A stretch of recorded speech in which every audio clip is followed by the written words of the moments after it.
Everybody, it's me, Shaw360, and this is a live stream that I'm going to talk about K-pop on. I know that I've been doing a lot of Boys Love live streams lately, and some of you aren't here for that.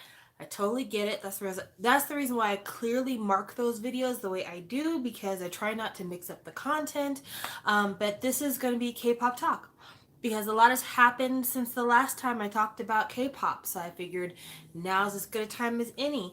Also, if there's anything you want me to talk about, put it in the chat so I can look it up. But the first thing that I feel I have to talk about is because I happen to be wearing this Big Bang shirt.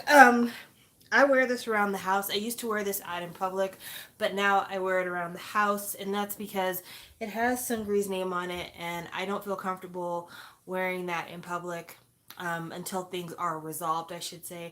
Because if things are resolved and it turns out that nothing happened, then we'll call it whatever it is. I still probably won't listen to his music. I probably still won't support him, but at the same time, if he's found innocent, what can we really do? But yeah, until everything is actually cleared up, I don't want to be out in public wearing his gear. So I wear this around the house now. This is my house shirt. But the reason I say that I need to talk about Big Bang first is because Big Bang is reuniting at Coachella. And we've talked a little bit about the fact that, all of the members except for Sungri is now out of the military. Hey, Janini. He's literally the only one who hasn't gone to the military yet. So we can't say he's out of the military because he's got to go there first. But now that they're all out of the military, people have been wondering, like, what is the future of Big Bang? Are y'all going to ever come back? Is it going to be, promotions? Are you going to re-sign with YG? And they are scheduled to reunite at Coachella. They are going to be doing the first week, which is already sold out. And there might be people think, oh wow, the power of Big Bang, they sold out the first week of Coachella. You are sadly mistaken, sirs and madams. The first week of Coachella was sold out because Rage Against the Machine is reuniting at Coachella. And that is massive news, especially for those of us who were teenagers in the 90s. It's like, rally around your family with a pocket full of shells. Bulls on parade! So that's the reason why I say, like, if you think it's because of Big Bang, you're mistaken. It is 40-year-olds who are going to go see Rage Against the Machine who are making it sell out at Coachella. So it is what it is. But yeah, that is happening, and people are saying that the fact that YG has put on their page that Big Bang is going to be promoting at Coachella is a sign that Big Bang have had positive talks about renewing their contracts with YG. That makes me sad. It makes me sad in my heart. It makes me sad in my heart because I feel like now is a golden time for Big Bang to open their own agency. It's not that I don't want Big Bang to reunite. That's not what I'm saying at all. I'm just saying I think that they don't need to reunite under YG. I don't know what it is. Hey, Anthony, I don't know what it is that YG could be offering them as a sacrifice in order to keep them on the label. Maybe it's a partnership thing. Maybe it's a profit sharing thing. And it's just so incredibly lucrative that they couldn't do any better if they were on their own. But yeah, I have no idea what would possess them to stay there other than either abject loyalty or a sweetheart of a deal. But I'm disappointed because so many other people are leaving YG for greener pastures. Ehai did not renew her contract. Thank you, Jesus. Maybe now she can go on to a place where she can be seen as the valuable talent that she is. One of the members of Treasure 13 decided that he is not staying with YG, so Treasure is going to debut as 12. I'm hoping that Akdong Musician decide not to renew once their time comes. I was surprised to hear that the two trainees from YG who were on this last season of Produce, they signed to We Entertainment after Produce was over, and they just left We Entertainment to go back to YG, which makes no sense to me at all. I'm going to be honest with you. They had a really piss poor showing on Produce, so it's not like I'm rooting for them, but I don't know why you would leave We Entertainment when Johan is now no longer doing X1 promotions. So you have an opportunity to maybe debut with him as a group, and people would be buying that group because they want to spend money on X1 in any way, shape, or form. So yeah, I have no idea why they decided now is the time to leave. But whatever, maybe it's just a matter of bad timing. Maybe they decided to leave, sign the paperwork, and then all of a sudden the disbandment happened, and it's like, oh shit, we probably should have stayed. Hello, Dante. So that's news. I guess also the other big piece of news we talk about is X1 disbanding. Now, I did a video shortly after all of the produce allegations came out, and I said that I felt like the best thing that could happen right now is for the group to disband. Stephanie, could you make me a glass of water? My throat's itchy. And now this has happened.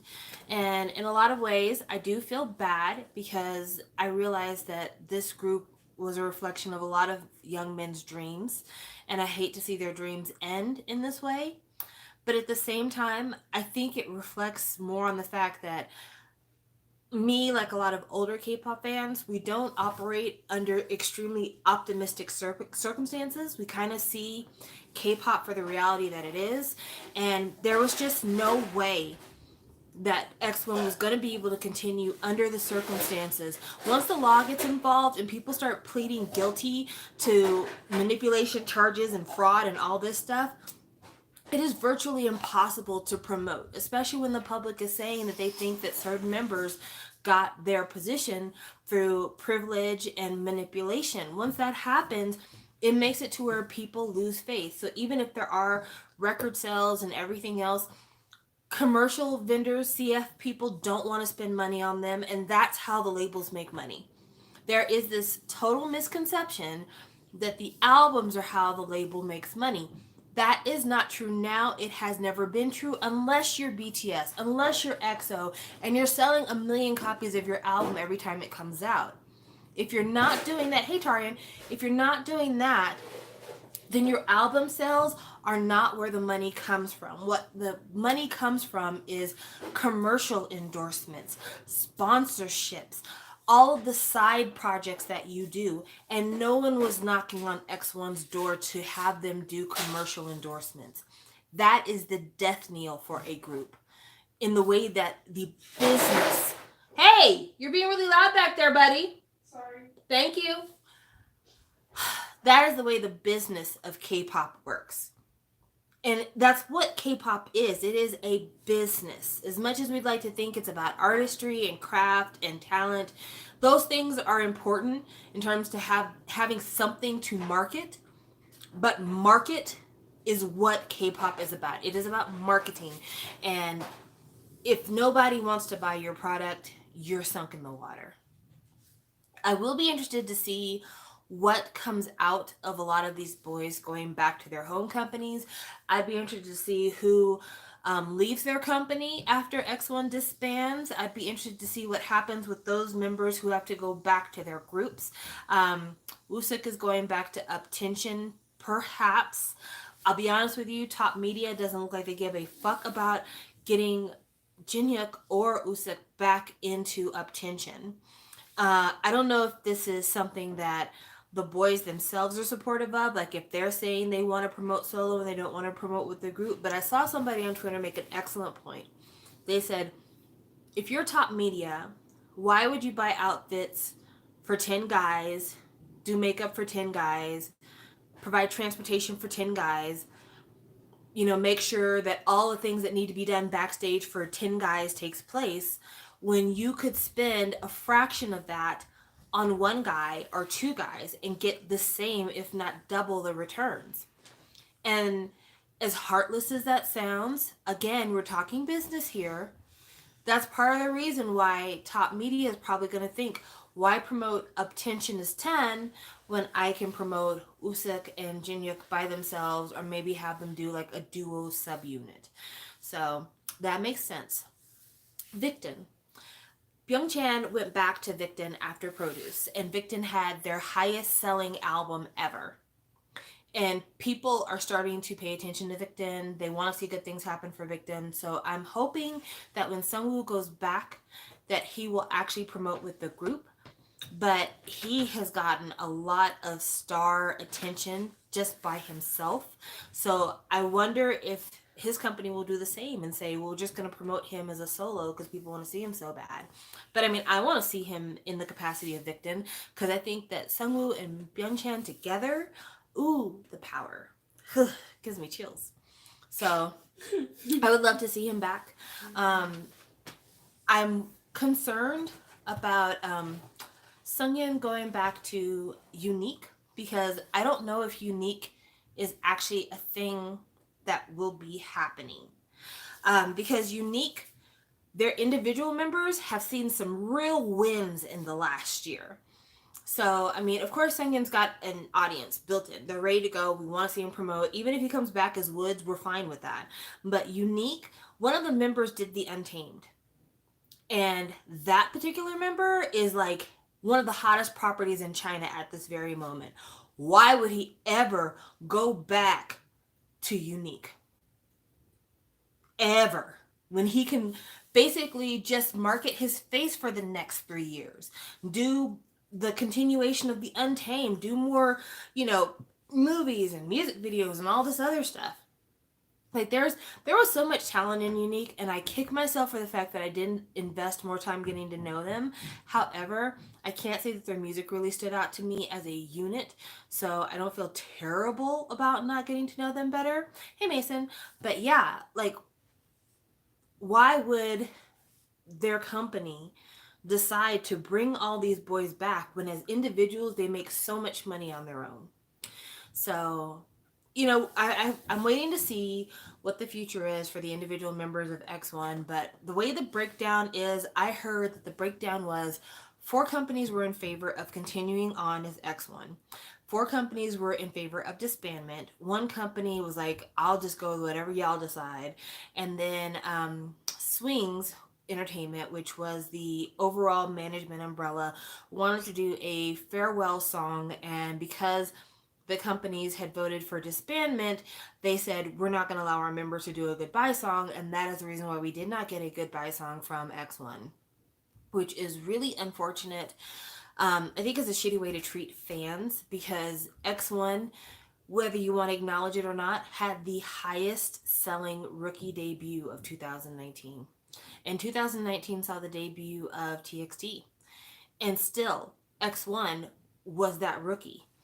And so for them not to give the fans a goodbye single, it just seems really cheap and shitty and money hungry and vindictive. But you know, what can you do? Because these companies really don't give a damn about the public, about the fans. They care about the money, as evidenced by the goodbye letters from some of the people leaving the group. Hong Kyul and, gosh, what is that boy's name? Dong something or other. I'm sorry, I cannot remember. But the trainees from MBK, they did their goodbye hostage note on Instagram, and first of all, what they said were identical virtually. Like it wasn't personalized at all. They looked tremendously upset. Duhyun, sorry. They looked tremendously upset delivering their messages, and their company didn't even bother to like put something on their official page or anything. Just like, here, take this Instagram apology and be done. And I think that's really crappy. I think it's really crappy because you know, as a company, no one would care about these trainees if it wasn't for produce, if it wasn't for X1. So the fans really deserve more than what you've given them in this moment. But again, companies are about money, and some of them are about money to the point that they don't realize where the money comes from. All right, so I've talked about Big Bang reuniting at Coachella. I've talked about X1 disbanding. I've mentioned Ehai leaving YG. I'm trying to think what else I need to talk about in K-pop that I haven't talked about recently. I feel like I did a live stream where I did talk about Wendy and her injury and how incredibly shitty that is, because really all they had to do was put marking tape and they could have saved all of this tragedy from happening. A little funky ass piece of tape. Uh, but in the meantime, I should talk about the album. So, the last episode of the Reva Festival came out, and when I listened to it, I like every single additional track except La Rouge. I do. And so I think it was a good repackage, but I think that the material coming from day one and day two wasn't outstanding. So that is what it is. Eyes One continuing as a group. I'm not surprised that Eyes One is continuing as a group. The reason I'm not surprised is because Eyes One, hey Eugenia, the reason I'm not surprised that Eyes One is continuing as a group is because they already have a more built in fandom. They already have commercial endorsements that have not canceled on them, which is very important. And Japan doesn't give a fuck. Like, seriously, the Japanese public who are buying the Eyes One Japanese promotions, they don't give a damn about the manipulation scandal. They want to support their AKB girls, and so there's always going to be money for Eyes One, so of course they need to continue. And Mason, I know you say that you're surprised I don't like La Rouge. You must not know me because I don't like musical sounding songs, and La Rouge sounds like a musical song to me, so it's not my jam. Sorry about that, friends. So CL getting her footing. I'm really proud that CL released her mixtape. I'm proud of the fact that she left YG and immediately showed the public I wasn't bullshitting you when I said I've been working on music this whole time. Some songs I've liked better than others. I thought that, to be honest with you, some of the songs sounded very much the same. But outside of that, I think the songs show an immense amount of potential from her. They definitely show that she is a creative and interesting songwriter. And they show that if she was able to get in a room with the right producers, she could have some real hits on her hands. So I don't know what the next step is for her in terms of doing promotions because the mixtape didn't have it didn't seem like there was any intention behind the mixtape to do music shows and stuff like that. But I just feel like there's still a little bit more polish that needs to be put on it in order to make it work for me. I don't know what the polish is that needs to be there, but there's something missing. You know what it is? I think I know what it is. A lot of the songs that she came out with kind of speak to not necessarily a heartbreak, but more like I'm going to show you I'm doing good. I'm going to show you I'm better without you. And as a woman, whenever I hear other women doing these kind of very vocal, I'm going to be better off without you. I don't need you. I'm good for myself. Uh, this is my personal interpretation. Don't take it as the fact. Whenever you have to tell outwardly that you're going to be fine, you're not fine. Like saying outwardly that I'm good, I don't need you, I don't want you, you can't hurt me, stuff like that. It's almost like the mantra or the phrases that you tell yourself over and over until you can believe it. Like I can't tell you how many times I've told myself things until I could believe it was true just to get through whatever moment I needed to get through. And so hearing her say it outwardly, it feels like she's saying that because she's trying to, assure herself and assure the people around her that she's okay. But it springs from like a well of really deep hurt and a really deep wound. And so I get why those aren't songs that she's promoting because those are probably emotions and feelings she doesn't want to revisit. But I would like to see her do some music that isn't about like trying to prove to other people or to herself that she's fine. I'd like music that is the actual literal proof of her being fine. I'd like music that shows her strength. I'd like music that shows that she's still having fun with her life. And, I know that this industry is brutal and I don't want her to come back half-assed. I don't want her to pull a Minji and give us the first project she can that is extremely underwhelming and pretty much sabotages the remainder of her career on whatever new label she's going to be on. I really do want to make sure that whatever she puts out is finely curated and is tailored to her strengths and gives us something that we can all really, really enjoy.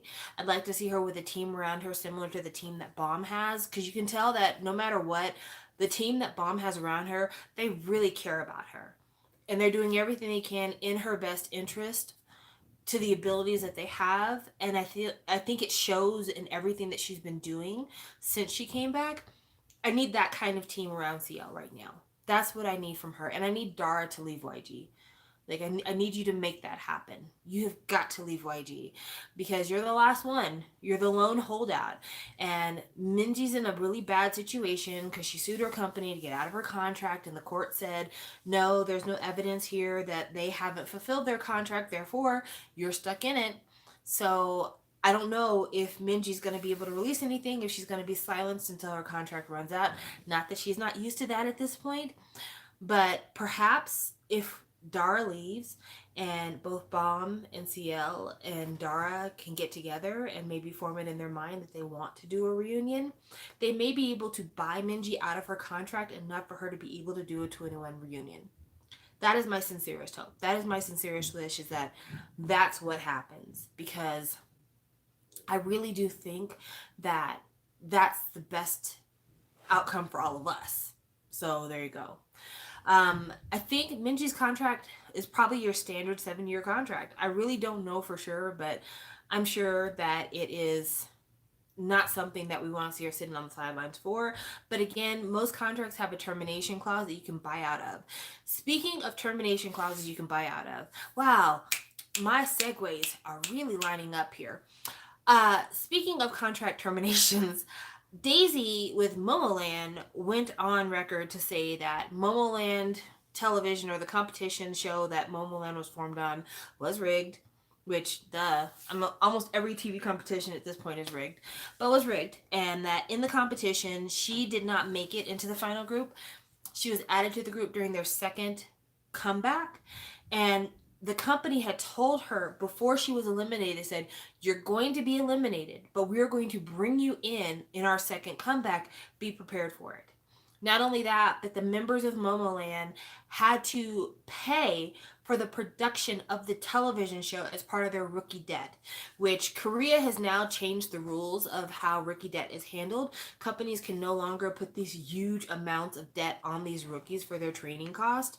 They actually passed that as law. But the cost that each trainee was responsible for the Momoland creation show is around $60,000, which is a ton of money. Like, that's insane money. That's like a middle class salary for a year. Not only that, but Daisy has been wanting to promote back with Momoland, but there's been some disagreements between like the company, her parents, everything else. They told her that in order to terminate her contract, her family would have to pay them 1 billion won. With a B, y'all. With a B. And from what I understand, that translates to around $1 million, a little under $1 million US. I'm sorry, but there's no fucking way that any members of Momoland have seen anything close to $1 million. And even if they stayed as a group and they promoted for the remainder of their contract, there's no fucking way that their company is ever going to see $1 million per girl. There's no fucking way. There's no way that each of those girls is going to make $1 million in their time as a member of Momoland.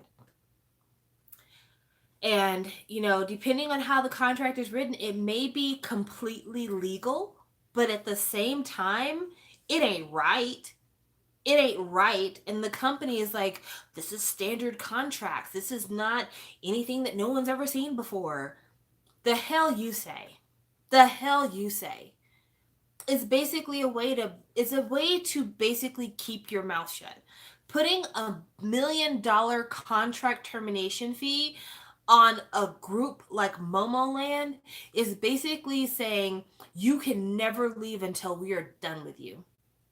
And the thing that makes it so unfair to me is that these contracts that these companies have idols sign, they never say that the company has to pay if they don't do things.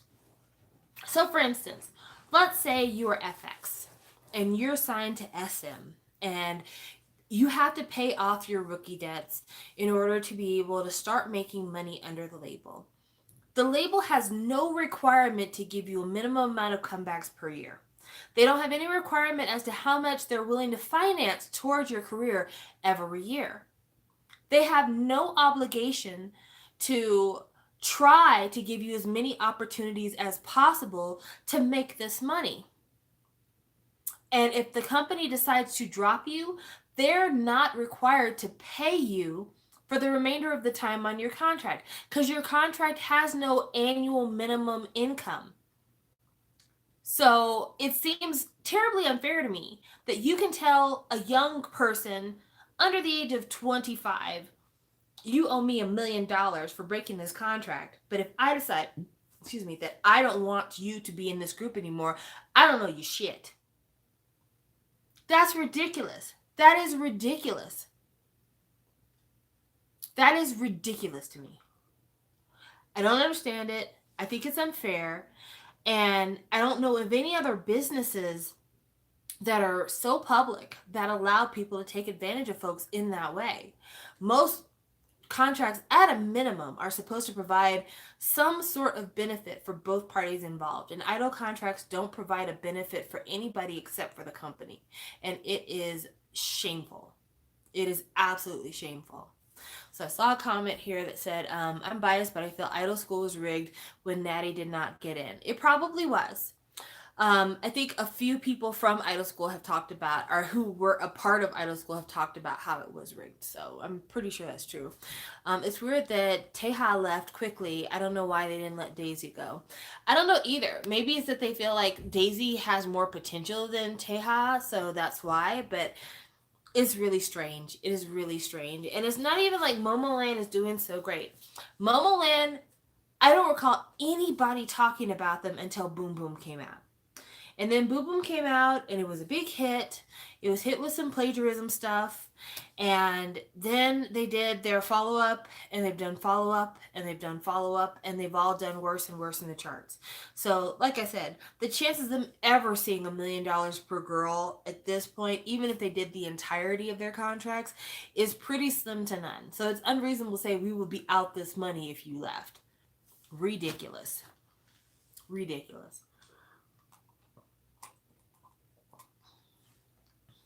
Okay, so another thing I need to talk about, because it was brought up way before and I haven't talked about it yet. I've talked about BTS coming back. BTS, their albums went on sale for pre-order today, so you can get them now. It's going to be the same deal where there's 4 versions of the album, and it is a full album this time, so that's fun. The color this time is blue. It's still Map of the Soul, but apparently it's Map of the Soul 7. So that's different. I'm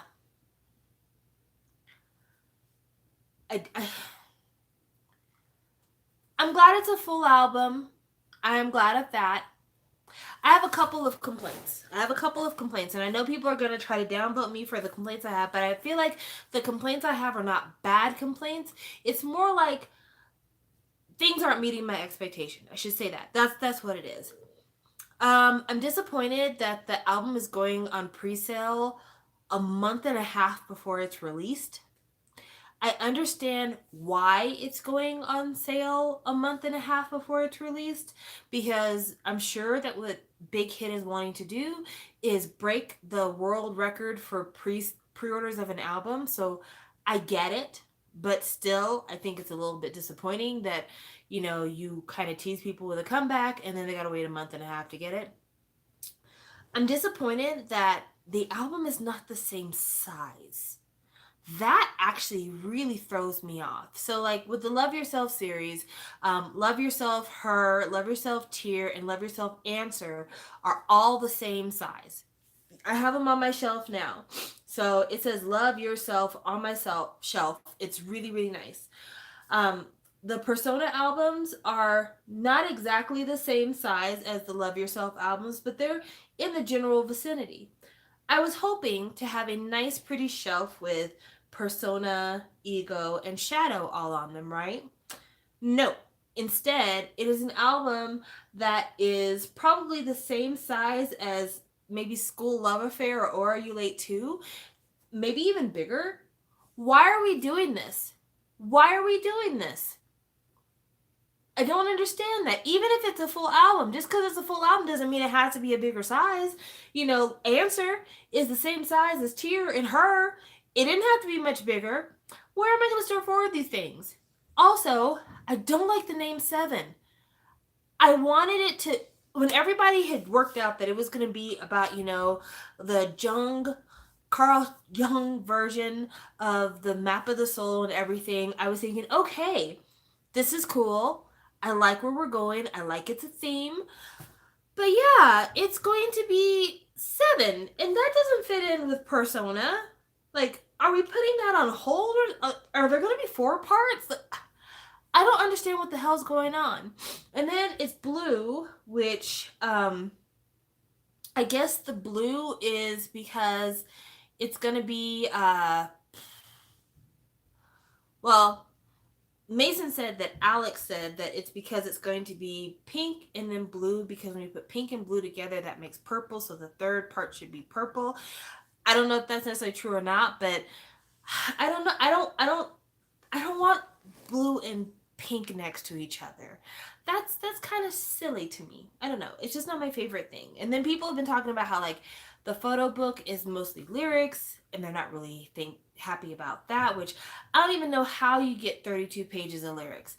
How do you get 32 pages of lyrics out of, maybe 10, 12 songs? So, I don't know. I think that honestly 2019, and I talked to Mason about this. 2019 to me felt like the year that Big Hit really showed their greed. And this is not me talking bad about BTS. And for those of you who are Big Hit Company stands, I'm sorry if you don't agree with me. But I was talking to Mason yesterday, and we were talking about the fact that even though BTS only had one release in 2019, it felt like we were seeing BTS all the time, all year long. And I was like, well, yeah, it feels that way because we got Mattel dolls and Funko Pops, and we got all types of BT21 stuff. Plus, we had touring all year long. Plus, we had season's greetings. Plus, we've had summer packages. Plus, we've had winter packages. We've had all of this merchandise that has come out all year long in the absence of an album. And that's really different than years past, because in years past, we had multiple albums and then very significant pieces of merchandise that would come up. But this year it felt like everything with BTS's name was on sale. And so it never felt like we could miss them because they were all here all the time. And it's really weird to me because this year they took a month's break. And everybody's like, oh, you guys have been working so hard. You need a break. I'm glad you're taking a break. But then when you think about it, and you think about what they have been doing this year, yeah, they've been working really hard, but it hasn't been album promotion that they've been doing all year long. They did a significant portion of album promotion at the beginning of the year promoting Boy With Love. And then they did a significant amount of award show work in the last 2 or 3 weeks. But in terms of like being on music shows a whole bunch and stuff like that, that's not really the case. It's been mostly touring and filming for their shows. So I don't know, just 2019, when I look back on it and like how my BTS year was for 2019, I am not sure how I feel going into 2020. I feel like definitely Big Hit is changing in terms of where they're going with the group. So we'll see what happens, but like even the BT21 stuff, I really think that the BT21 stuff is really cute. I have a Koya pillow, I have a Koya doll, I have a BT21 bus, I have a BT21 luggage tag, I have a lot of little BT21 things. Even that, like the frenzy that people had when BT21 first came out, I feel like people don't feel that way anymore because there's BT21 everything. There's BT21 earpods, there's earpod cases, there are Galaxy Bud cases. There's 2 different styles of Galaxy Bud cases, which was really surprising to me because Galaxy Buds aren't even that popular. But there's 2 different kinds of Galaxy Bud cases. There's keyboards, multiple cell phone cases, multiple clothing items, multiple mirrors, eye masks, sleep masks, keychains. There's fluffy ones, there's flat ones, there's 3D ones, there's rubbery ones. There's all kinds of stuff to the point that it's hard to actually get excited about the new merchandise as it comes out because there's so very much of it. And none of it is cheap. That's the other thing too. None of it is cheap. The summer packages and the winter packages and the season's greetings all sell out within about, I would say, 2 or 3 weeks of them being released. They get to where now you have to buy them on the resale market. With the BT21 stuff, most of that stuff starts at $15 and goes up. It's not cheap. It costs as much as an album. And when you think about it that way, of course they're interested in selling this stuff instead of doing an album because, again, like I said, the money is not in the album, the money is in the marketing. So you can have BTS do one album, sell a couple million units, but then you can sell thousands of items worth of merch, starting at the same price as an album and going up from there, like regular retail, non-resale prices at like 40, 50, $60. Oh, and the game, they had the BTS World game, plus the soundtrack to the game, plus the limited edition version of the soundtrack to the game. Once you put all this together and in-app purchases, BTS probably made more money this year than they have in the last 3 years. Real talk. Big Hit and BTS, Big Hit especially, probably made more money in 2019 on this group than they had in the lifetime of the group before. Because of how many marketing avenues they made with this group that had nothing to do with actually releasing music. And so I don't know how happy or excited I feel about 2020 because honestly, 2020 I feel like is going to be another one of those like heavy marketing barrage years. And I get it to some extent because this is probably going to be the last year that we have OT7. Because of military service. And once they start doing military service, it's probably going to be about a 2 to 3 year float before the entire group is free. So, with that being said, I understand, but I don't understand because I feel like it cheapens stuff. And, I see BT21 stuff going on sale and the BTS Barbie dolls. When the BTS Barbie dolls first came out, they were $20 a piece. You can go on Amazon right now and they are around $10 to $12 a piece. Bless you. The BT21 Mattel doll, that's the little standy up doll, I want to say that thing was like $15. Like when it first came out, it was completely sold out. People are reselling it. Now you can get it for I think $8. So I don't know. I'm starting to feel drained. I know quite a few people on my timeline, they went out and they bought the new album already. They've already pre-ordered it from Big Hit. I'm going to wait. I'm probably going to do a Target run. If I do buy the album, I'm probably going to show up to the Target when it's on sale and be like, hey, let me have a couple copies. But I'm going to wait. I'm not going to pre-order it. Not because I don't want to help them or anything else like that. Because trust me, I've given Big Hit enough of my money. But I'm not going to be corralled into their marketing machine the way I have been. Speaking of changes that I'm making personally, this is the year that I have the intention of selling off the majority of my K-pop collection.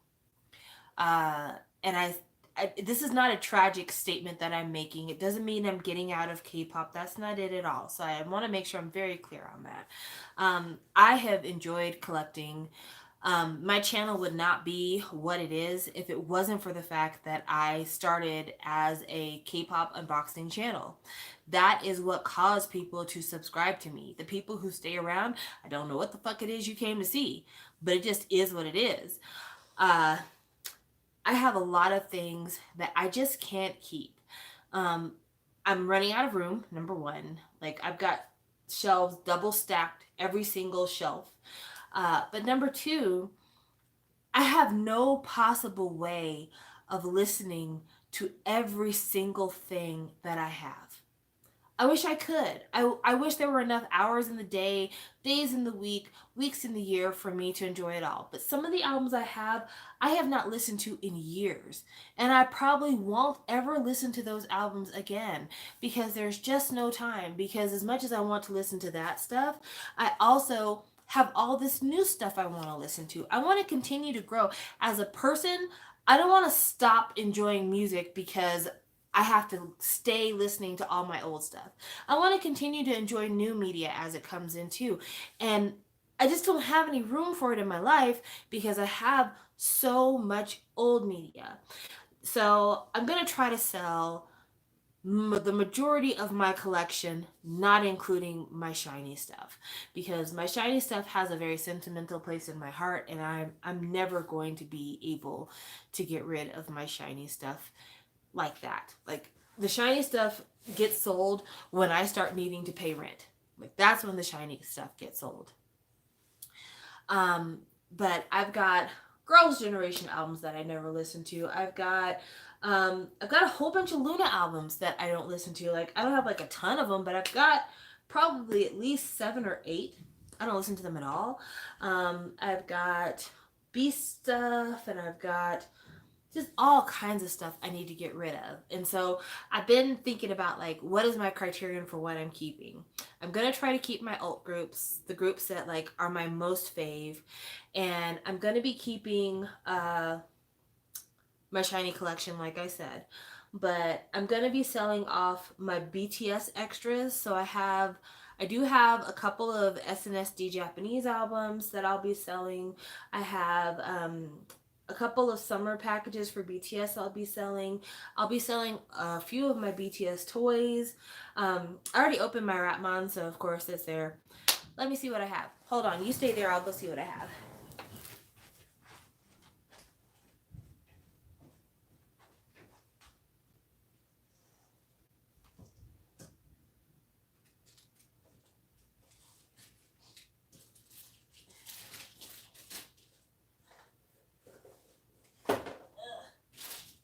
I'm making a mess over there. Gee whiz.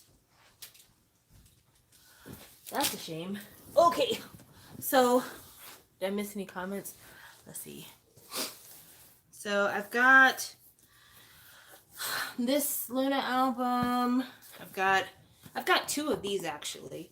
I do have an Odd Eye Circle album. I have Odd Eye Circle's Max and Match. So I got that one. I have Chew. I have Luna and Hazel. I have Heejin and Hyunjin. I have Luna and Hyojin. I have Kim Lip. And that's all I have for Luna. So that's 8. And I don't know which of these I have photo cards for, to be honest with you. I'm pretty certain that I don't have photo cards for Mix and Match or Max and Match. Yeah, I'm pretty certain I don't have photo cards for those. For these other ones, I can't remember because I did buy a number of these already open. So I want to say the Luna subunits, the Luna and Yojin, Luna and Hyunjin, Luna and Hazel, I'm pretty certain I don't have photo cards for those. So I think the only ones I have photo cards for are the YYXY, the Plus Plus, and I believe I do have a photo card for the Kim Lip. I don't think I have photo cards for the other ones. So I'm going to be getting rid of that. Another thing I'm going to be getting rid of, and I feel bad getting rid of this, but I'll be honest with you, I don't listen to this at all. I'm going to be getting rid of my signed Monsta X album. This is, of course, a signed OT7. I bought this from M-Wave shortly after Monsta X debuted. I never listened to this. And you can check my channel for the pedigree. I mean, this is honestly signed. I'm not making it up. I didn't buy it secondhand. I bought it directly from M-Wave. But yeah, stuff like that I will be selling because, like I said, I don't do anything with it anymore. I have it, but it's on a bookshelf and I never look at it because my bookshelf is completely full.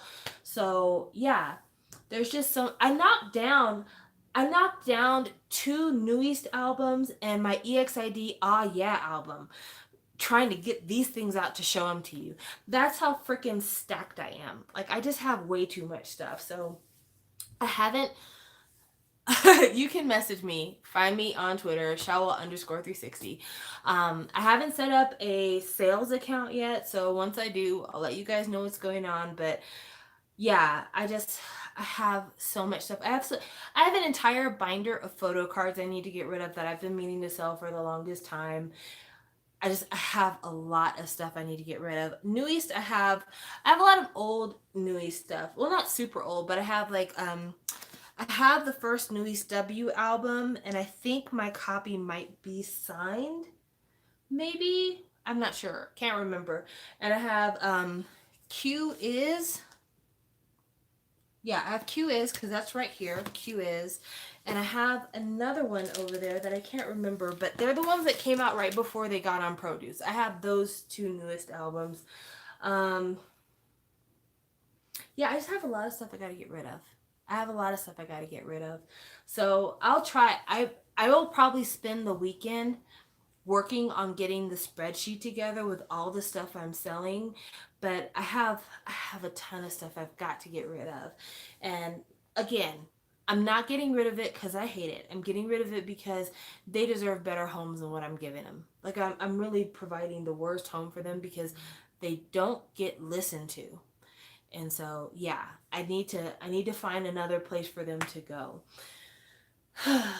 But yeah, I'm gonna sell all my Mamamoo albums. I don't have like a ton of them, but I have like the first few. I have the yellow album, the turquoise and purple one. I have the orange one. I have the pink one. Need to get rid of those. But yeah, this I have a lot of stuff I need to get rid of because I'm just not I'm not treating it well. I'm not treating it well. One of the things that I'm getting rid of, I don't have any vinyl K-pop albums. I'm sorry. I've never purchased any vinyl K-pop albums. The closest I've ever come to that is I do have a vinyl sized BTS single. Let me show that.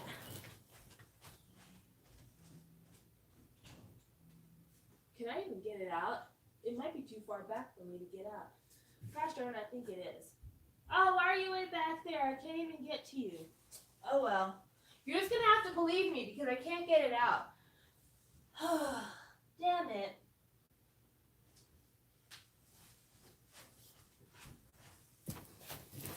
So I have a vinyl sized BTS single. It's the single for Run and it's like the fan club version and it's that big. I got it off of from Japan and it came kind of bent up. So I spent a long time trying to flatten it. It still has a little bit of a dent, but it's in pretty decent condition outside of that. So that is the one like larger thing I have. But no, I don't have any other vinyls. So like one of the collections I'm getting rid of, and I feel really terrible for getting rid of it, but honestly, I haven't listened to it in forever. I'm going to be getting rid of the majority of my Ladies Code collection. I have Ladies Code Pretty Pretty. I have Ladies Code Bad Girl Good Girl. I think that's what it's called. I have Kiss Kiss. I have Galaxy and I have Stranger. And the only one I'm keeping is the one that I was gifted by Quiche. I'm going to keep that because she gifted that to me, but I'm getting rid of the other ones because I don't listen to them. And this is not the best market for getting rid of those things either because like nobody's buying Ladies Code anymore. Like I'm probably one of the only person who's bought Ladies Code in the last however long. But yeah, people just aren't buying it anymore. So that's the reason I'm going to sell. But I really do hope that all of these albums reach better homes and people who love them and people who actually want to listen to them. The only thing I've ever been really scared of when it came to selling my collection is I didn't want to sell my collection to people that I know are just going to buy it to resell it. But then again, once it leaves my hands, I no longer have any responsibility for it, so I shouldn't have any emotions connected with that. But it's just one of those things when you think about the fact that you didn't buy it with the intention of trying to make money off it. Like, none of the things that I have are items that I have because I was thinking, ooh, I'm going to hold on to this and sell it later. That was never the intention. I bought it because I loved it. I bought it because it was enjoyable. I liked the music. And then you turn around and you realize that you haven't listened to it in years. And it's like, okay, well, I'm going to go ahead and get rid of it. Nine Muses is another one of the collections I will be selling. I will be selling all of my Nine Muse albums. I have most of the group albums. I don't have Let's Party, and I think Dolls is the other one I don't have. But I have Drama. I have the was it Summer Special album. I have I have quite a few. I have quite a few of them. So, and the Nine Muses collection is another one of those collections that, like, when I got it, I spent a few months getting it all together, and I was so proud of it when I got it because I honestly feel like Nine Muses is one of the most underrated groups in all of K-pop. The fact that they managed to be around for as many years as they were and disband and still never have won a single music show is one of the biggest injustices in all of K-pop. So, I I almost feel like by selling them, I'm giving up on them too. But I also realize that, holding on to them doesn't add any money to the girls' pockets. Star Empire is trash, so you might as well go ahead and do what you need to do, right? But yeah, I want to get to a point. Ideally, I would like to sell off enough of my collection to where my bookshelves become single level bookshelves and I can actually see the shit that I have. Like, that would be lovely. It would be really nice to be able to sell enough stuff to be able to look at my bookshelf and actually see what I own. So that's that's my hope. But 2020, I know a lot of us, we went into the new year thinking this is going to be a new year, things are going to change, we're going to be so happy, yada yada yada. And when I think about what 2020 has been so far in just the last week or so, yeah, I don't have any hope for 2020. I don't have any hope for 2020. And it's not just because of, threats of war and all the rainforest burning down. I don't have any impact, sorry. And all the other things. It's more like, because I'm so much older at this point, I know that just because a new year is starting, it doesn't mean that anything that wasn't already a problem before is not going to continue to be a problem. I know that it's business as usual. It's just a break and a chance to have fun and a chance to maybe take a couple of days off work. But it doesn't really mean anything, honestly. The year changing doesn't mean anything. And having that is going into the year knowing that, but then constantly having that reinforced by all the shitty crap that happens immediately after the new year, it just made me feel like, these kind of mental milestones you make for yourself, that's exactly what they are. They're things that you make for yourself. They don't really mean anything. The mental milestones that you have are for you in order to be able to count the time. But it doesn't mean that, like, it actually means something. And so that's kind of how it is with my K-pop collection, like holding on to some of these groups. Some of them I'm holding on to because I genuinely enjoy the music and I know I'll go back and I'll listen to those things. So, yes, of course, hold on to them. But others of the things, I'm holding on to them because I have this idea in my head that if I was to get rid of them, I'd be doing a disservice to that group, or I'd be not a real fan if I got rid of them. And again, that's a mental hurdle, a mental milestone, a mental block I'm putting in for myself. Because the truth of the matter is, I supported these groups when it counted. A lot of this stuff I bought when it came out. And if I bought it when it came out, that means that I did my part in helping them achieve whatever chart position they were supposed to. I did my part in helping them know that they had a successful comeback.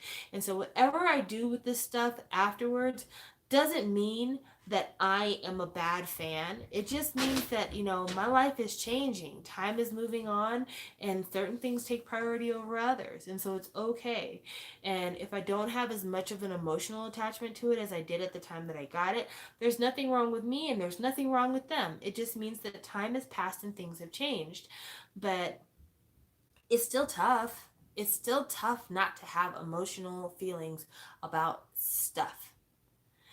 And so that's kind of where I am with that. And so, like I said, this weekend I'll probably go through and start working on getting some stuff arranged so that I can get rid of things in a more organized manner. But, right now I'm just like, the plan is just try to get rid of as much of it as possible just so I can make a little bit room for something else. And that's the most hopeful response I can give.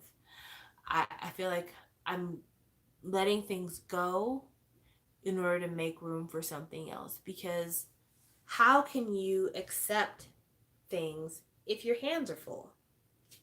You know what I mean? So that's where I am with everything. And like I said, I'll probably spend the weekend going through and cataloging stuff a little bit better because I already have one spreadsheet with a bunch of stuff that was for sale on that, but I'll be adding to that spreadsheet. I have like a ton of shiny star cards I've got to get rid of. It's ridiculous. Um, but I'll be adding to that spreadsheet with the stuff that I'm selling. But yeah, my hope is that it goes to better homes. It really does. I'll be selling all of my Big Bang CDs, and I'll be selling all of my EXO collection probably. I think the only one I'm going to keep, I'm probably going to keep the Monster album maybe.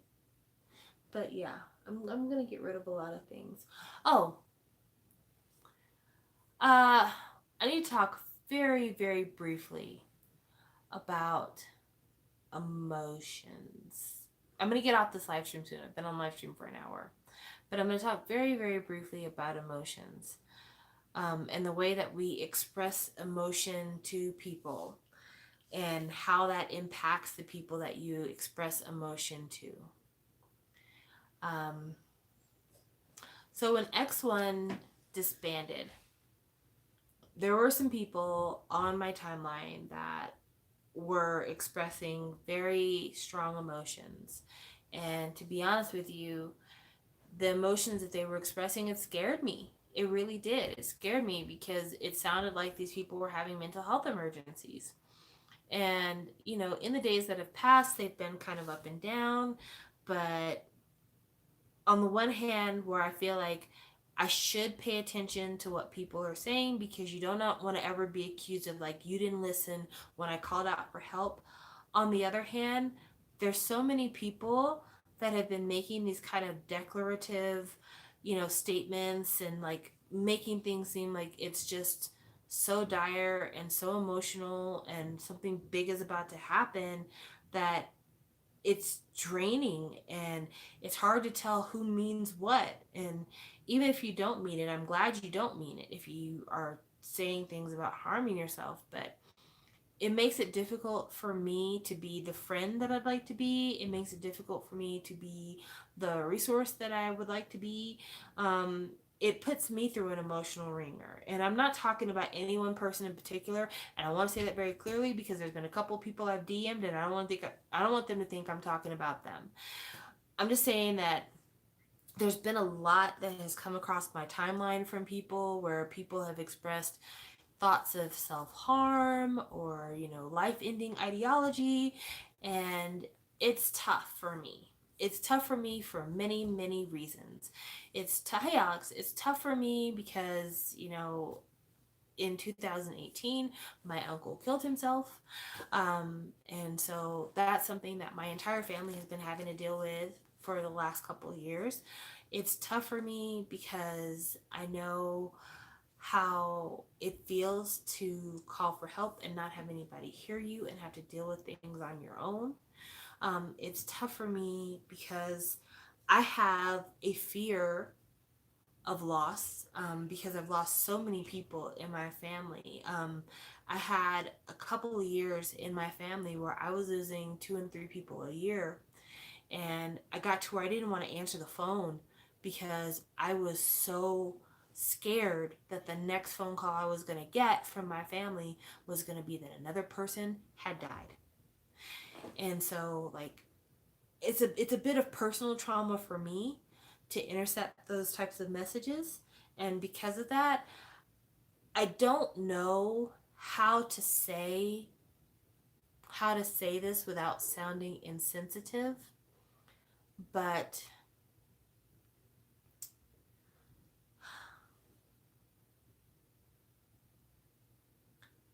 if you're saying on the timeline that you want to end your life and people choose to respond to you because the things you're saying scare them,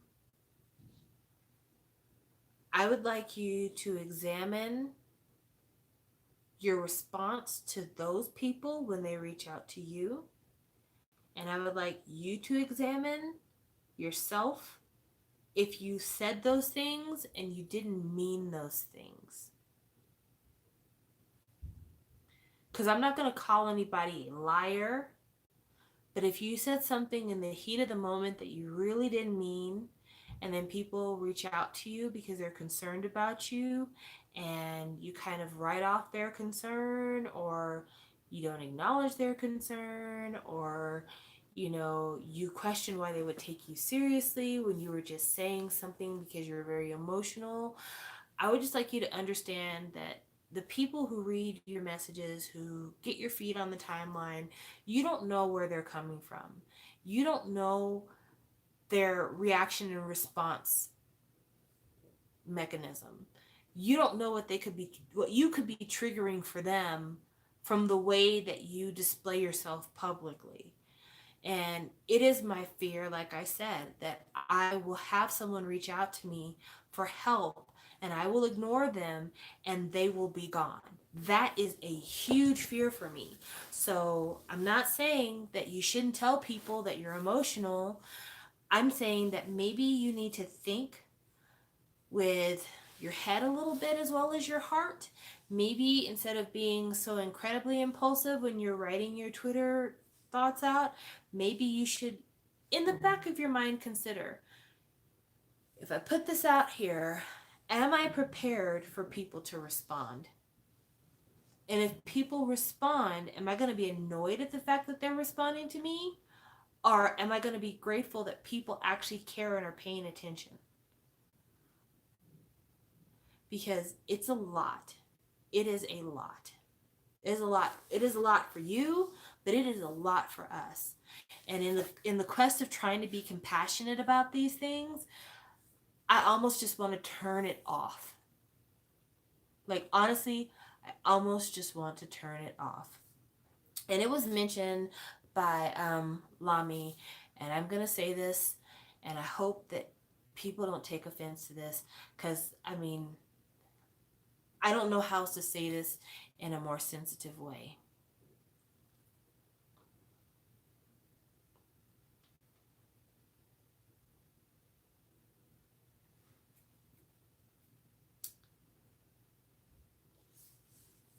I get that you want Wanho back. I get that you want X1 back. I get that members of Stray Kids and of other groups, you want them back. I get it. I really, really do. But some of the commentary online has moved from we want them back and we want to show the company that we want them back to really kind of aggressive, borderline insulting language to other people. Kind of like, oh, won't they be jealous because we're going to get our idol back and you didn't try hard enough? Or it'll be, you know, we're going to show everybody that we're going to do the impossible and won't you be mad? Or, you know, things like, oh, we're obviously seeing movement now because we just saw this sliver of a face on the side of a billboard of a promotion for a magazine that was unrelated to the company. And I get it. I do. The people that I miss from groups, there is no option to bring them back. I miss them dearly. And if I thought that an online Twitter campaign could bring them back for the places where they are, I absolutely would be tweeting day and night for years on end if I had to. But that's just not the case. but it, the insulting other people and saying that they didn't try harder, or making it seem like your fandom's ideals are better than other people's because you're trying so hard, um I think it shows a lack of understanding of the industry, number one. Number two, it shows a lack of empathy on your part from not understanding that everyone is in a different circumstance. And number three, it's annoying. I'm just gonna put that out. It's annoying. It's annoying. But yeah, I, I hate to speak on it like this because like it sounds like I sound like the naysayer now. I am the naysayer. But I've said this before, I believe, on a live stream. A lot of people are like, why aren't we hearing from Wano? Why isn't he talking? Why isn't he speaking? Um, but the last I heard, the police are in the midst of actively investigating him on these marijuana accusations. And if that's true, and if they're really looking at charging him with criminal charges behind marijuana possession and consumption, there's no flipping way that he's going to be able to show up in the fan cafe and show up on the timeline and reach out to fans through Instagram, because this person, Wano, needs to keep his nose entirely clean and keep as low a profile as possible until all shred and suspicions about criminal activity go away. And that's a fact. That's why you don't see Sungri out here promoting his music, because he's got to keep a low profile for his criminal stuff. And I'm not at all comparing Guano to Sungri, so don't say that. I'm not doing that. I'm saying when idols find themselves under police investigation, that's the time when you are radio silence, because you have to get that sorted before you can do anything else. And it almost feels like no one takes that in consideration, or actually takes into consideration how serious that is. Like, it's actually a serious thing. Looking at it with our Western goggles, if somebody in America was, being investigated for suspicion of smoking marijuana or having marijuana, would be like, it's a misdemeanor at the most. But this is not our country. South Korea is not my country. South Korea is a totally different country with a totally different set of rules, regulations, and morals. And it's a big deal there. And it has to be taken care of. And he needs to do everything he can to work with his attorneys, to work with his support system, his family, whoever it is, to try to get this cleared up before he can even think about trying to come back to a company or come back to a group or try to embark on the rest of his entertainment career. This has to be sorted out first. And so, again, like, I just want to hear from him. I just want him to say something. I just want him to. That may be your desire. And you may be frustrated because the company is not making statements saying he's going to come back, he's going to do this, he's going to do that. But the company, again, is not just that one individual. It is the other individuals in the group as well. It is also the other artist on the label. It is also the other actors and whoever else in support teams and administrative staff that work there. And it is waiting to see, like, what is going to be the outcome of this criminal investigation. Not the whole he said, she said about borrowing money or any of that stuff, but the criminal investigation. What is going to happen with that?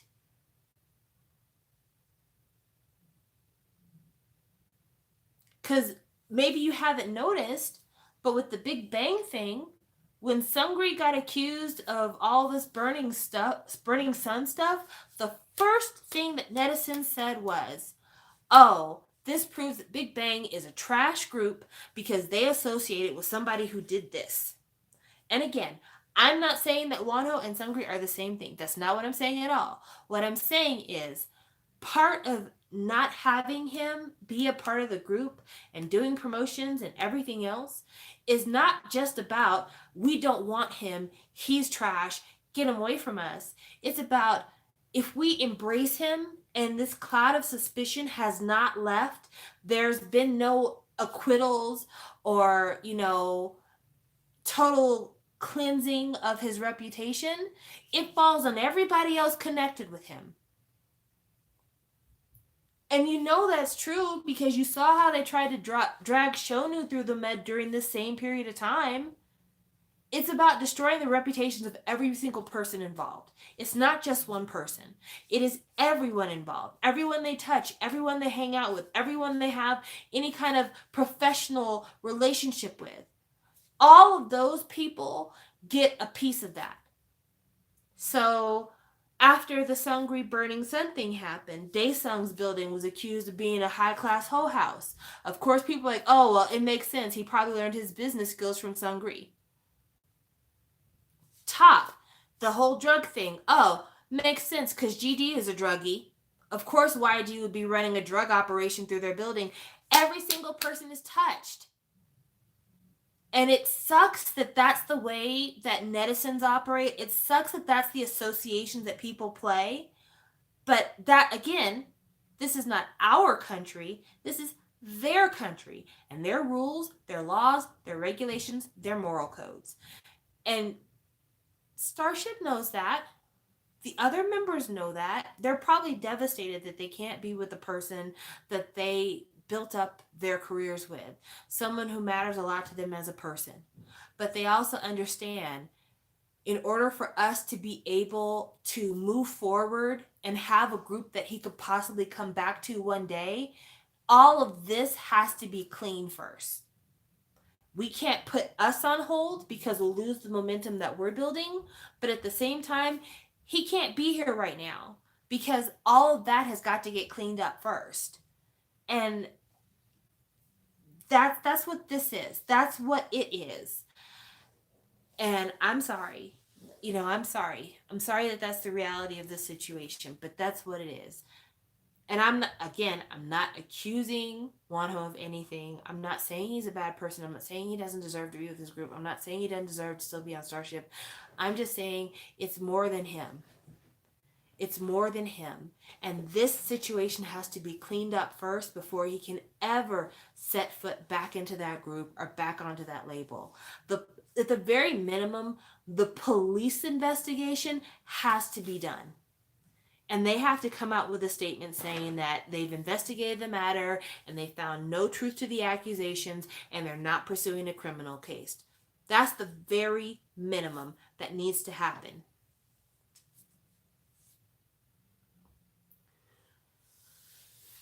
So, I'm sorry. I'm sorry. I really am. I keep saying sorry, and I know it doesn't sound like I'm sorry because, I'm saying all these things that don't sound very nice. And when somebody says a bunch of things that don't sound very nice and they follow it up with sorry, you're like, if you were sorry, you wouldn't say these mean things. I'm not saying these things to be mean and not being sorry. I really am sorry. I really am sorry that y'all have to go through this bullshit. Like, that's what I'm sorry for. I'm sorry that y'all have to go through this bullshit. I'm sorry that, one person with a social media agenda caused all of this havoc. That stinks. That stinks. And there is a K-drama plot here. I don't know who's going to be brave enough to write it, but there is a K-drama plot here about somebody being so fame hungry that they'll take fame whether it happens in a girl group or whether it's infamy. And that's real. And I hate that. I hate that iKON has been tainted with this. You have Iconics constantly asking when is Hanbin going to be back with the group. The group should leave YG and start their own label so that Hanbin can go back. But again, he is under prosecutorial investigation. The fact that he gave you SoundCloud music, honestly, if I was his attorney, I'd have been like, what'd you do that for? You're supposed to be quiet. You need to shut the hell up.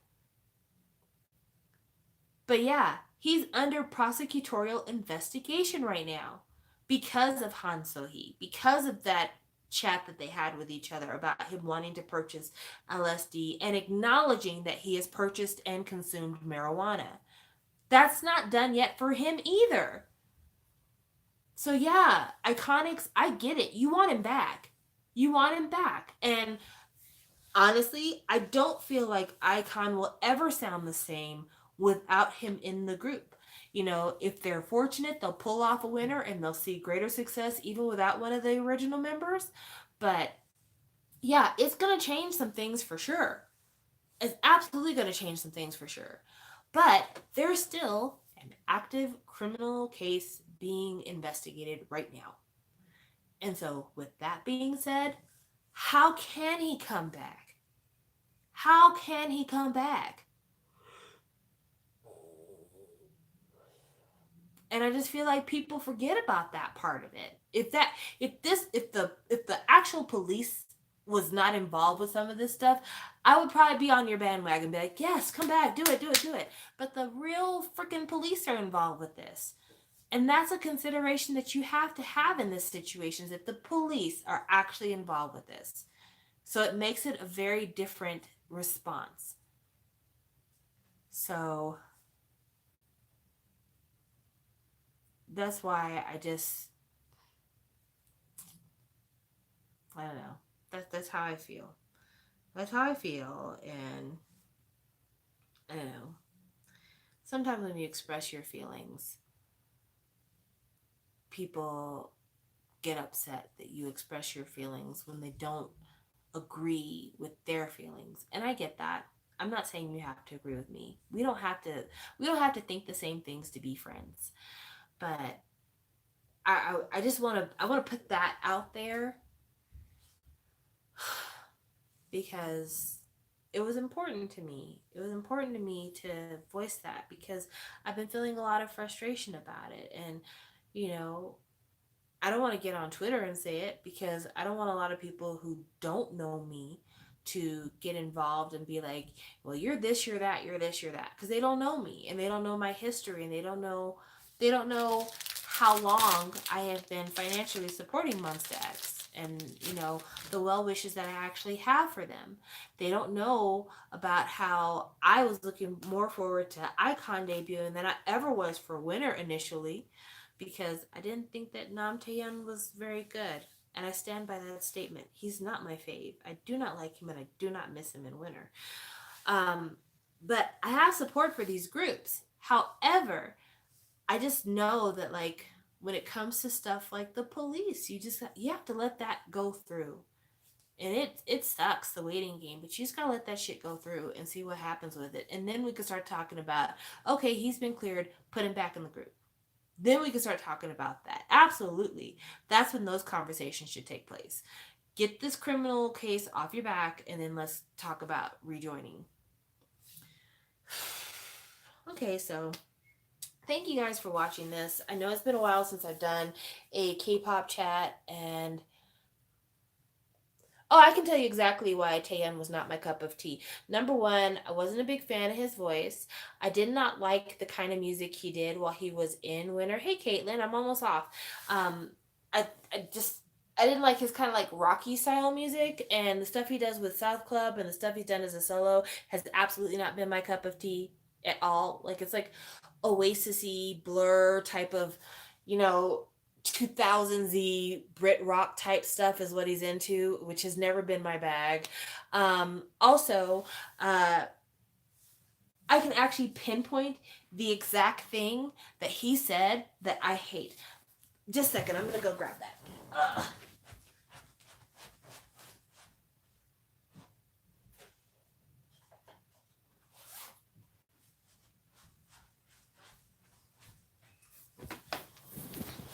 So this is Winter's 2014 Spring Summer Limited Edition. This is also for sale, guys. But it's got some smudges. It's not in perfect condition.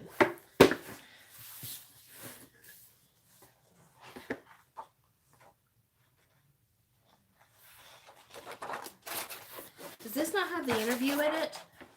Don't tell me this doesn't have the interview. Gosh darn it. If this doesn't have the interview, I'm going to be so mad.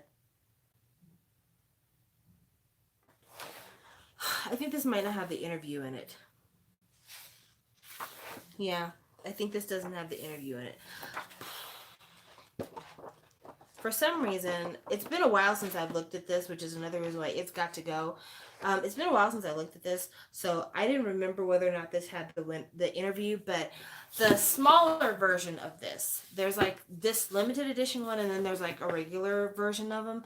There's this interview he does where they're like, "What does winter mean to you?" And he's like, winter means that I am the best version of myself, and winter is going to bring me to an even higher level of my own perfection. Like some bullshit like that. And I remember reading that and thinking, you've got to be one of the most self-obsessed people in the entire world. And then they did an interview about, they had a question about one of the songs and what it meant, and it was like, this song is about telling a girl that, I may fuck around, but you need to be chaste and pure, and you shouldn't look at anybody else because you're a good girl. Hold up. Yeah, some bullshit like that. And I'm like, okay, this guy, absolutely, I do not like him. I don't like him. He's a Chad. So I've never liked him. I have never liked him. I didn't like that video that he was in before he left Winter, where he's like in the closet while the girl is like with her new man. Because I'm like, this is bullshit. I don't know why this is what you choose to write about. I didn't like how he handled his personal life with his whole cheating scandal. I'm like, you could have been a little bit more classy. You could have been a taste more classy than what you ended up being. Yeah, I don't like that guy. I don't like that guy. I don't like that guy. So, yeah, that's how I feel about him. Don't like him. I forget how nice this is. I don't ever look at this, but this is a really nice photo book. Have y'all ever seen this before? I'm sure all of you have seen this before because it's been out since 2014. So I mean, it's 5 years. Y'all should have the hang. But this is the limited edition winter 2014 spring summer. And there were two versions of this. There was a black version and a white version. This is the white version. I got it on Zen Market for a really affordable price. And it's got this is a terrible position to be trying to do a flip through, but it's got some really nice pictures in here. Like, it's got nice pictures of the members, but it's also got some nice kind of scenery pictures, some kind of like old New Yorky scenery type things.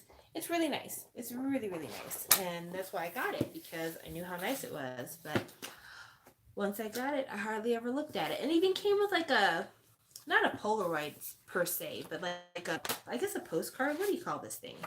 It's like a fake postcard, fake Polaroid. Yeah, but it came with this thing right here. So that's nice. But yeah, I never spend the time to really look through it that much. I've had it now for a while, and it's really, really beautiful, but don't really look at it. She's sad. Don't be sad. Yeah. So that's what this is, and it comes with a poster. Does it come with a poster? Oh, okay. Bitch. I knew it had. Okay. It's been so long since I have opened this thing. I forgot that it came with the interview booklet in it. It's just big. Thank you. Thank you for reminding me. Okay, so now I can actually read the interview the way it is. Okay. Okay, let's see. Love is a lie, confession, don't flirt. Where is it? Where is it?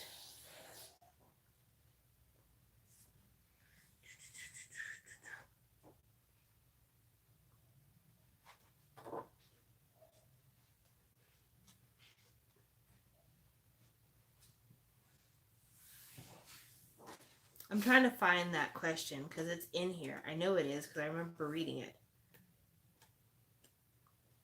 You can tell that I'm a YouTuber because of all this sweet dead airtime. It's only professionals who can handle this kind of thing. Want to hear a story? Okay, here it is. Winter. What does winter mean for winter? And Nam Taehyun says, winter is number 0. 0 looks powerless and meaningless, but if you add a 0 to 100, it becomes 1,000. If Nam Taehyun alone is 100, then winter's Nam Taehyun is 1,000. What? Right? You made this whole team thing about you. You put the I in team. You How do ma- you do that? you make me better. You add to what is the greatness of me. You enhance all the great things I am. Yeah, I mean, I was already great, but you're helping Uh, me be slightly more poppin'. yes. You give me mega powers. With our powers combined, I am Captain Planet. Captain Planet, he's a hero. Gonna take pollution down to zero. Gonna help us Wow. put asunder bad guys who like to loot and plunder. You can tell how much she's aged. I am really old. You'll pay for this, Captain. Well, listen, if we ever have a time when I'm doing a live stream and all y'all want to do is hear the theme songs from the cartoons of my childhood, let me tell you, I got songs to sing. Let me start with my all-time favorite cartoon theme song. I think you know what I'm supposed to sing. Gem, gem is excitement, ooh, gem is adventure, ooh, glamour and glitter, fashion and fame, oh, gem is truly outrageous, truly outrageous, whoa, gem, the music's contagious, outrageous, gem is my name, no one else is the same, gem is my name. We are the misfits, our songs are better, we are the misfits, and we're gonna get her. Gem, the music's contagious, outrageous. Gem is my name, no one else is the same. Gem is my name, Gem. Oh, That show was hidden though. that's the best. Even that though is they took the it best. off of Netflix. Oh, man. So good. So good. What's another good one? Rio was kind of weird for dating Jim and Jericho. He was a dummy. And she should have dumped him because he's cheating on you, girl. How can you not? Right? Right. And then that's like, who does he want, me or her? It's like, they're both you. Let's sing another one of my favorites. I don't know if you'll know this one. You probably won't. Sometimes some crimes go slipping through the cracks, but these two gumshoes are picking up the slack. There's no case too big, no case too small. If you need help, just call Chip and Dale's Rescue Rangers. Chip and Dale's when there's danger. Oh no, it never fails once they're involved. Somehow, whatever's wrong gets solved. Chip and Dale's Rescue Rangers. Chip and Dale's when there's danger. Chip. Oh, I was about to go off. Sorry. I didn't like Goof Troop as much. I thought Goof Troop was okay, but it wasn't my favorite. Somebody else sang for Jem. There was one person who acted as Jem, and then somebody sang her music. Of course, because you have one who does like the regular voice, and then you have somebody with the actual talent in the background. What? Tailspin. I used to like Tailspin. All the trouble we get in with another tailspin. Boom, boom, boom, ba-dum, ba-dum, boom, boom, boom, boom, boom, ba-dum. Darkwing Duck. I remember Darkwing Duck. Let's get dangerous. Remember that one? DuckTales. I forget how DuckTales begins. Life is like a hurricane here in Duckburg. Race cars, lasers, aeroplanes. It's a duck blur. You might solve the mystery or rewrite history. DuckTales. Woo! I love cartoon theme songs. They're the best. Cartoon theme songs. They make cartoons. I remember very vividly being a kid when the Jetsons movie came out. And this was like in the 80s.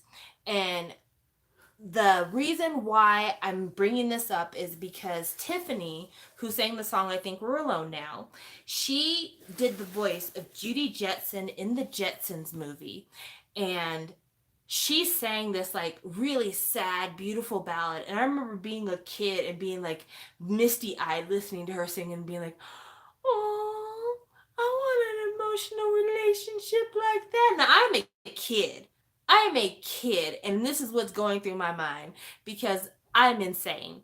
But yeah, cartoons have the best music. The best music.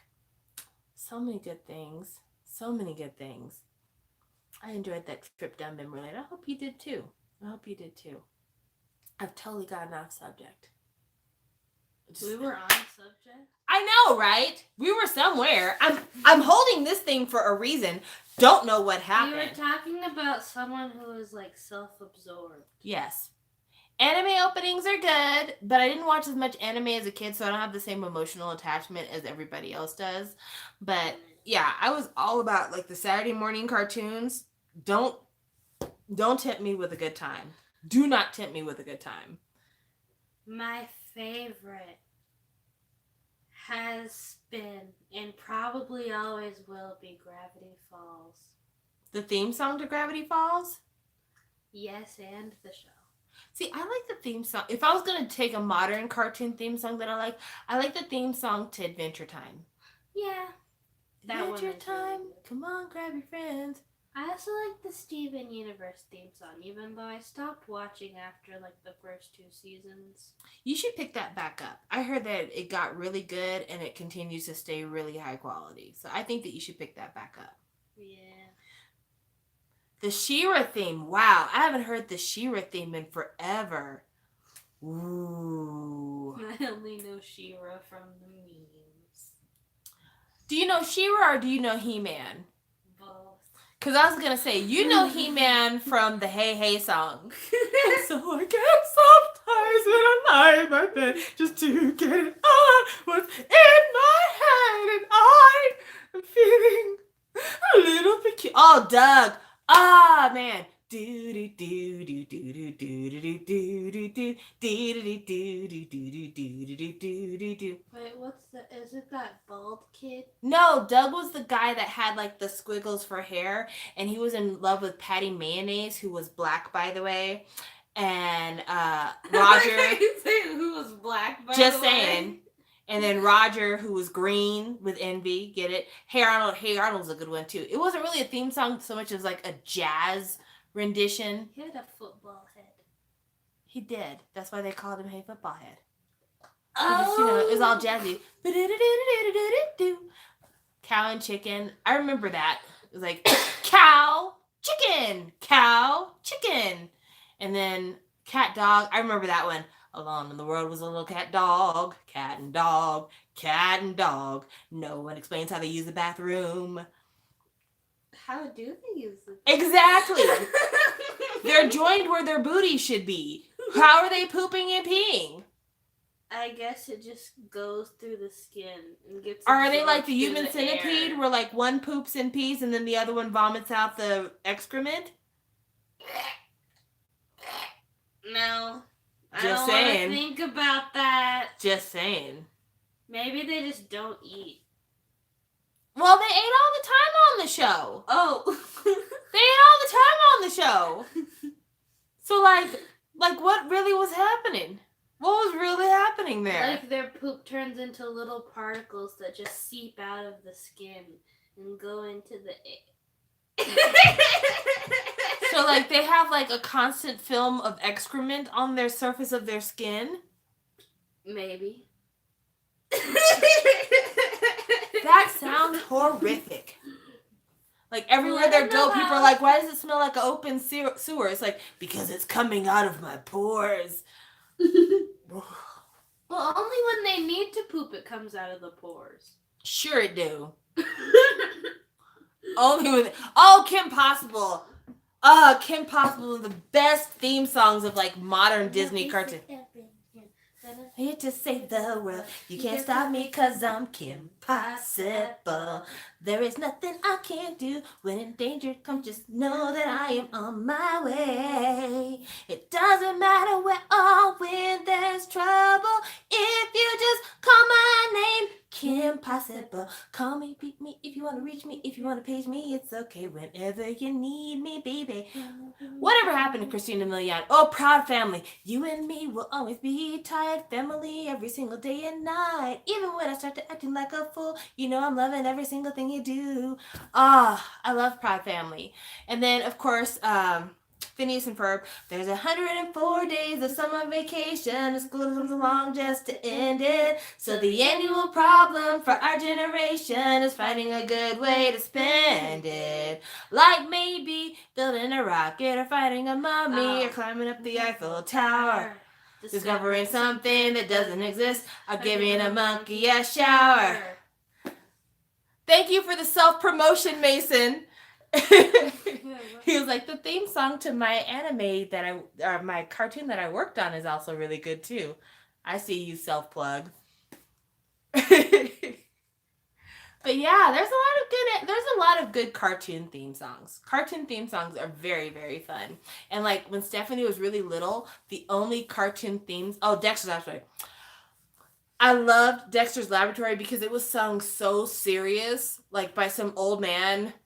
Dexter in his laboratory, they're the smartest boy you've ever seen. But Dee Dee blows his experiments to smithereens. I remember that so much.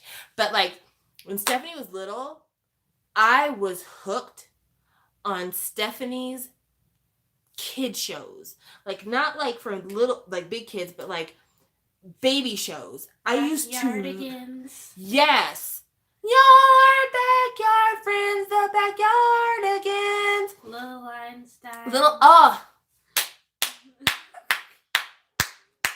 We're going on a trip in our favorite rocket ship, zooming through the skies. Little Einsteins, climb aboard, get ready to explore. There's so much to find. Little Einsteins, we're starting on a mission. Start the countdown. 5, 4, 3, 2, 1. Everyone to rocket, rev it up now. Vroom. Oh man. Oh, that was such a good show. Or the one, how does it start? The phone is ringing. The phone will be right there. The phone is ringing. There's an animal in trouble. There's an animal in trouble. There's an animal in trouble somewhere. I love that so much. And the thing is, the guy who wrote the songs for Wonder Pets is the same guy who helped write the score for Frozen. Whoa. Yeah. Tuck. We too. We're Wonder Pets and we'll help you. We're not too big and we're not too tough, but when we work together, we got the right stuff. Go Wonder Pets! Yay! It was such a sweet little show. It was such a sweet little show. It was the best. I didn't watch Bananas in Pajamas, and Arthur was not a show that I really watched a lot of. Like, hey, It's a Wonderful World Today. I remember that playing, but it wasn't one of the ones that we watched together. Oh, wait. Why does nobody else remember Maya and Miguel? That was a show that used to play right before you had to go to the school bus in the morning. Maya and Miguel, brother and sister and best friends as well. It's Maya and Miguel. I remember that so much, but nobody else remembers Maya and Miguel. I don't think a lot of people used to watch a lot of the PBS shows. And then, of course, like the greatest kids theme song of all time. Fight me in the comments if you want to. Sunny day, sweeping the clouds away.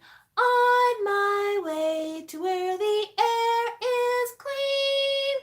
Can you tell me how to get to Sesame Street?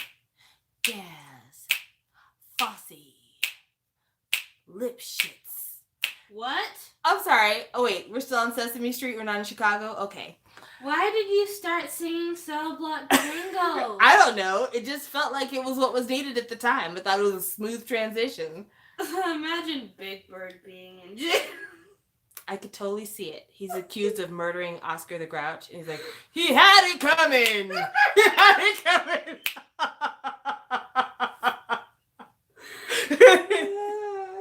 That'd be really twisting. Oh my gosh! Anthony, you are the only person in history who remembers that show. Stephanie, you don't even know this show, so I'm going to sing it, but you won't know nothing about it. Come on, let's play together in the bright sunny weather. Let's all go to Gullah Gullah Island. Gullah Gullah, Gullah Gullah. Lots to see and to do there. All we need now is you there. Let's all go to Gullah Gullah Island. I loved Gullah Gullah. And the best thing about Gullah Gullah is the fact that because that show exists, people actually started to pay attention to the Gullah Gullah culture in that region, because people thought it was like made up. I was like, no, this is actually a real culture, and they're using real words and landmarks of that culture in the show. So yeah, Gullah Gullah is actually really important, because like Gullah Gullah is one of the last African American communities that still uses elements of African language in their everyday speak. And so like there's an actual Gullah language that people speak, and a lot of people didn't know about that until that show. So that show is actually really culturally important, also entertaining. Good times.